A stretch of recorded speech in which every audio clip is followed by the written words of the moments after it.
Bienvenue sur FilmQuest. Aujourd'hui, je vais vous présenter un film biographique comédie dramatique de 2011 intitulé Intouchable. Attention aux spoilers. Faites attention et prenez soin de vous. Tard dans la nuit, à Paris, Driss conduit son employeur Philippe à travers la ville.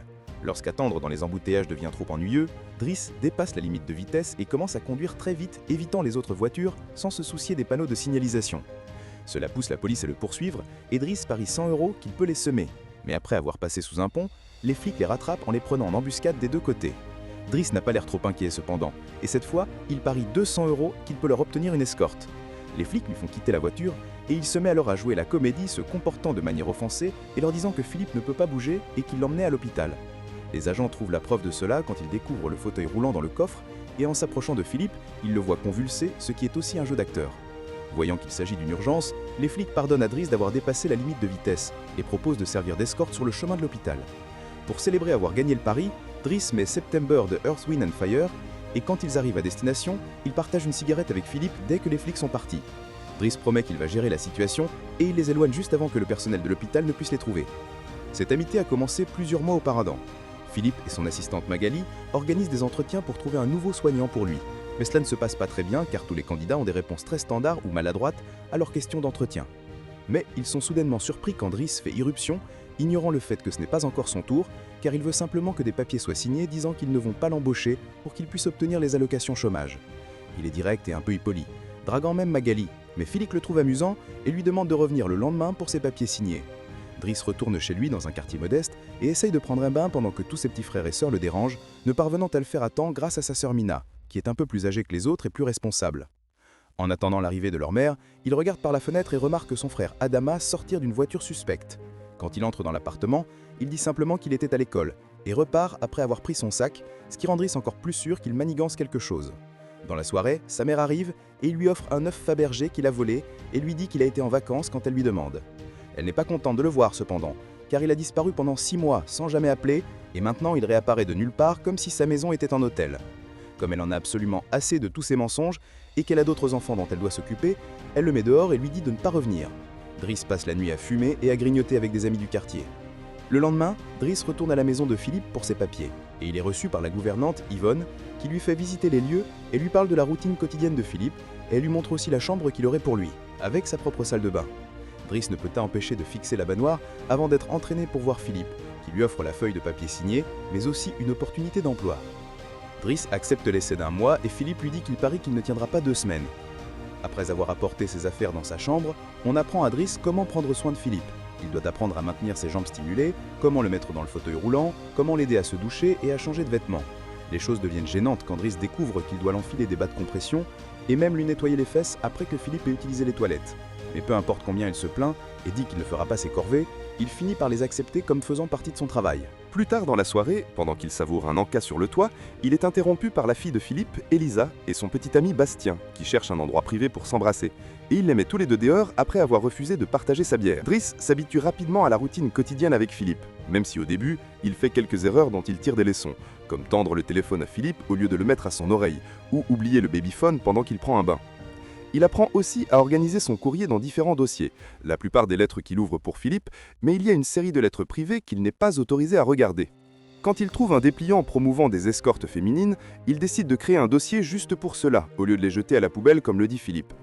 Ce n'est pas que du travail dans cette nouvelle vie, cependant, Driss s'assure toujours de passer du bon temps. Il continue d'essayer de draguer Magali sans succès et appelle parfois des escortes pour le rejoindre au lit. Un matin, après que Yvonne soit venue dans sa chambre pour le gronder d'être en retard, elle trouve des armes dangereuses dans son sac, mais elle ne les commente pas encore. Le travail de Driss aujourd'hui est de conduire Philippe, mais il refuse de le mettre à l'arrière d'un van comme s'il était de la marchandise, donc à la place, il le prend dans l'une des voitures de luxe qui ne servent pas beaucoup. Philippe, qui pense d'abord que ce n'est pas approprié et dit qu'il devrait être pragmatique, est bientôt excité à l'idée d'un trajet plus rapide et moins ennuyeux, bien qu'Yvonne désapprouve toujours. Quand ils essaient de quitter le bâtiment, il y a un voisin garé à leur entrée, ignorant le panneau sur la porte qui dit que c'est interdit. Driss ne perd pas de temps, elle va chercher le type, le saisissant par le devant de sa chemise et le menaçant jusqu'à ce qu'il déplace la voiture. Philippe est impressionné par ses actions, mais Yvonne, une fois de plus, désapprouve. Le duo se rend à un musée, où Philippe prévoit d'acheter une œuvre d'art que Driss considère ne pas valoir l'argent, car ce n'est qu'une tache rouge sur la toile. Ensuite, Philippe rencontre un de ses proches qui lui dit que tout le monde s'inquiète pour Driss car il peut être violent. Il a aussi découvert qu'il a un casier judiciaire, mais Philippe s'en fiche. Il apprécie Driss parce qu'il n'a pas pitié de lui et n'hésite pas à plaisanter avec lui. Après une autre tentative ratée de draguer Magali, Driss dîne avec Yvonne dans la cuisine en écoutant Philippe dicter une lettre à Magali. Prétendant que c'est une conversation privée, Yvonne éteint le babyphone et procède à l'explication de ce qui se passe. Philippe correspond par lettre avec une femme appelée Éléonore. Ce sont les lettres qu'il n'a pas laissé Driss ouvrir. Mais il n'a jamais rencontré Éléonore en personne. Leur relation est purement épistolaire. En parlant d'amour, Driss taquine Yvonne à propos des regards que le jardinier lui lance tout le temps avant d'aller se coucher. Il essaie de dormir quand il entend des bruits étranges venant du babyphone. Philippe a du mal à respirer. N'étant pas capable de l'ignorer même s'il essaie, Driss va dans sa chambre et le guide doucement à travers l'attaque avec des mots apaisants et un tissu humide pour essuyer son visage. Philippe finit par s'endormir, pour se réveiller à nouveau quelques instants plus tard en disant qu'il a besoin d'air. Cette fois, Driss n'hésite pas. Il met Philippe sur le fauteuil roulant, le couvre de couverture et l'emmène se promener au bord de la rivière. C'est la première fois que Philippe voit Paris la nuit depuis longtemps. Et maintenant qu'il est plus relaxé, il explique à Driss que les médicaments ne peuvent faire que tant et qu'il éprouve parfois les douleurs fantômes. Quand il voit des filles passer, Philippe confesse aussi qu'il n'est pas en capacité de satisfaire une femme à cause de sa situation, mais il peut toujours profiter d'une certaine satisfaction quand on lui masse les oreilles, car ce sont des zones sensibles. Ensuite, quand la douleur fantôme menace de refaire son apparition, Driss partage un de ses joints avec Philippe, qui est sceptique au début, mais finit par adorer. Ensuite, ils vont au restaurant, où ils plaisantent en partageant un repas, et Philippe décide de raconter davantage son histoire. Il a rencontré sa femme quand ils étaient étudiants, et peu après leur mariage, elle a fait 5 fausses couchées, et a été diagnostiquée d'une maladie incurable et terminale. C'est à ce moment qu'ils ont adopté Elisa. Philippe a toujours aimé les compétitions, les sports extrêmes et la vitesse, et le parapente lui offrait cela. C'est lors d'une session de parapente que le mauvais temps l'a fait se cracher et se briser les vertèbres, même s'il pense toujours que son vrai handicap n'est pas le fauteuil, mais de vivre sans sa femme. Après avoir encore plaisanté, Philippe se souvient de la date et réalise que Driss a passé son essai d'1 mois, donc il est maintenant officiellement embauché. Mais il doit commencer par rapporter l'œuf Fabergé qu'il a volé car il était un cadeau de sa femme, elle lui en offrait une chaque année, et il en a exactement 25 correspondant au temps passé ensemble. Le lendemain, Driss va parler à Mina quand elle sort de l'école, qui est un peu vexée parce qu'il n'a pas répondu à ses messages, sauf à lui demander de chercher l'œuf. Elle lui dit aussi que des flics ont appelé à leur domicile. Ensuite, il rend visite à Adama, qui avoue qu'il a été trouvé avec 30 grammes sur lui. Driss veut embrunner le déjeuner, mais Adama refuse et monte plutôt dans la même voiture suspecte qu'auparavant. Plus tard, Driss est autorisé à être présent pendant que Philippe dicte sa lettre à Magali. Il pense que cette prose fleurie est très ennuyeuse et que Philippe devrait être plus direct, et il est aussi stupéfait d'apprendre que cela dure depuis 6 mois et qu'ils n'ont jamais échangé de photos. Quand il trouve son numéro de téléphone sur l'une des lettres, il le prend comme un signe et l'appelle, obligeant Philippe à prendre le téléphone et à enfin lui parler en dehors de l'écrit. Leur conversation se passe si bien que Philippe est maintenant au téléphone avec elle tout le temps, même juste avant qu'il assiste à l'opéra avec Driss, pendant lequel Driss rit et se moque des costumes. Le lendemain, Driss convainc Philippe d'accepter d'échanger des photos avec Éléonore et en choisit une de lui dans le fauteuil roulant. Ensuite, pendant qu'il peint, Elisa fait irruption dans sa chambre pour lui demander des cigarettes et se moque de lui pour essayer d'être artistique. Se mettant en colère, il la met dehors avant d'aller voir Philippe, qui demande actuellement à Yvonne de changer la photo choisie pour une de lui quand il n'était pas tétraplégique. Elle cache la photo dans le dossier des escortes, juste avant que Driss ne fasse irruption, se plaignant d'Elisa et disant à Philippe qu'il doit la discipliner, ce à quoi Yvonne est d'accord. Philippe accepte de lui parler, mais il est surtout surpris quand Driss laisse échapper qu'il peint. Les jours continuent de passer, et l'amitié entre Philippe et Driss continue de grandir. Driss l'emmène jouer dans la neige et l'amène avec lui quand il va courir.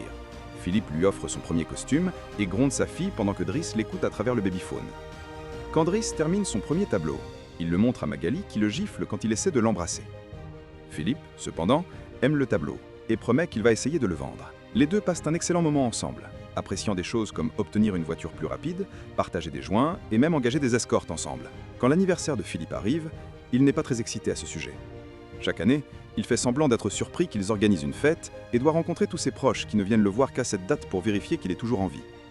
Philippe dit que tout cela sera plutôt ennuyeux. Pendant que lui et les invités profitent d'un peu de musique classique en direct, Driss cherche Elisa, qui pleure dans sa chambre après avoir pris des pilules d'Yvonne qui ne la tueront pas comme elle l'espérait. La raison pour laquelle elle est triste, c'est que Bastien a rompu avec elle et l'a traité de traînée. Alors elle demande à Driss de parler au garçon, ce qu'il accepte de faire moyennant paiement. Pendant ce temps, Philippe montre le tableau de Driss à son proche et parvient à le convaincre de l'acheter pour 11 000 €. Driss retourne dans la salle à manger et discute avec Yvonne, qui lui dit que Magali est en relation avec quelqu'un nommé Fred, mais les choses sont plutôt difficiles en ce moment, donnant de l'espoir à Driss. Alors que la fête commence à se calmer, Philippe fait écouter à Driss certaines des chansons les plus importantes de l'histoire de la musique classique, mais il ne peut que plaisanter en réponse. Une fois que le groupe a fini, Il apporte son iPod et met Boogie Wonderland de Earth, Wind & Fire avant de commencer à danser en plein milieu de la piste. C'est un danseur incroyable, et il convainc même le reste de la fête de le rejoindre et de danser avec lui, ce que Philippe apprécie de regarder. Plus tard, en mettant Philippe au lit, Driss ouvre la dernière lettre d'Éléonore. Elle a envoyé sa photo, montrant qu'elle est plutôt jolie, et lui dit qu'ils devraient se rencontrer la semaine prochaine quand elle visite Paris. Quand le jour du rendez-vous arrive, Yvonne et Driss font essayer à Philippe des dizaines de tenues jusqu'à ce qu'il trouve la parfaite. Et puisque c'est Yvonne qui emmènera Philippe au rendez-vous, Driss profite de son jour de congé pour rendre visite à Bastien et le mena jusqu'à ce que le garçon accepte de s'excuser auprès d'Elisa et d'apporter des croissants tous les jours. Il lui demande aussi de réparer sa coiffure. Ensuite, il rend visite à sa mère au travail, mais seulement pour la regarder de loin. Au restaurant, Yvonne et Philippe attendent Éléonore, qui a très en retard. Après avoir attendu 1 heure, Philippe abandonne, appelle Driss pour lui demander de venir le chercher, puis quitte le restaurant sans remarquer qu'Éléonore arrive au même moment. Cette même nuit, Driss amène Philippe avec lui dans son avion privé et lui donne l'argent qu'il a obtenu pour la vente du tableau, le rendant immensément heureux.